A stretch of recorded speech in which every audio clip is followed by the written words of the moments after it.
போக்கிரி படத்தில் ஆண் இல்லாத வீட்டில் போலீஸ் ஒருவர் மிரட்டி அத்துமீற முயற்சிப்பார். அதே போன்ற ஒரு செயல்தான் கர்நாடகாவில் அரங்கேறி தற்கொலை வரை சென்றுள்ளது.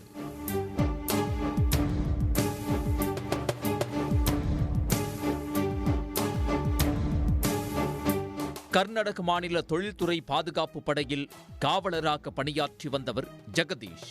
இவருக்கு சுவாதி என்ற மனைவியும் 2 குழந்தைகளும் உள்ளனர். ஜெகதீஷ் சிவமோகா பிரிவில் உள்ள விஸ்வேஸ்வராயா இரும்பு மற்றும் எஃகு ஆலையில் பாதுகாப்பு பணியில் ஈடுபட்டு வந்துள்ளார். இந்த நிலையில் கடந்த பிப்ரவரி 14ஆம் தேதி ஜெகதீஷ் தற்கொலை செய்து கொண்டதாக கூறப்படுகிறது. கடுமையான மன அழுத்தம் காரணமாக இந்த விபரீத முடிவை அவர் எடுத்ததாக சொல்லப்படுகிறது. இது தொடர்பாக போலீசார் விசாரணை நடத்தி வந்த நிலையில் ஜெகதீஷ் இறந்த 6வது நாளிலேயே அவரது மனைவி சுவாதியும் தற்கொலை செய்து கொண்டுள்ளார். கணவர் இறந்த துக்கத்தில் விபரீத முடிவை எடுத்துவிட்டார் என குடும்பத்தினரும் நண்பர்களும் நினைத்த நிலையில் இறப்பதற்கு முன் சுவாதி தனது தாய்க்கு வாட்ஸ்அப்பில் அனுப்பிய மெசேஜ் ஒன்று திருப்பத்தை ஏற்படுத்தியது.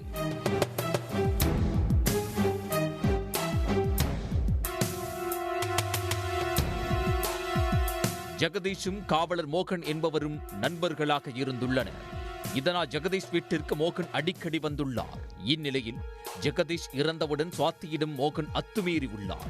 இதன்படி பேஸ்புக்கில் தொடர்ந்து மெசேஜ்களை அனுப்பி வந்துள்ளார். பொறுத்து பார்த்த சுவாதி மோகனின் பேஸ்புக் கணக்கை பிளாக் செய்துள்ளார்.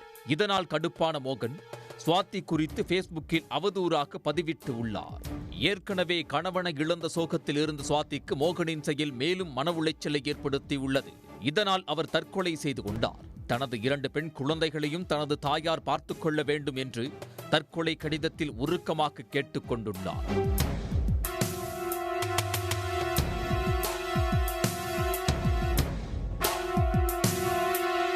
இது தொடர்பாக சுவாதியின் தாயார் அளித்த புகாரை அடுத்து போலீசார் வழக்கு பதிவு செய்து விசாரணை நடத்தினர்.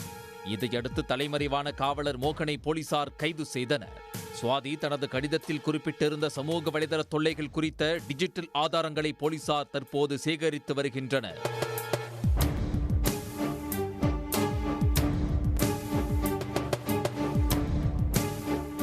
உடனுக்குடன் செய்திகளை தெரிந்து கொள்ள சன் நியூஸ் பெல் ஐகானை கிளிக் பண்ணுங்க.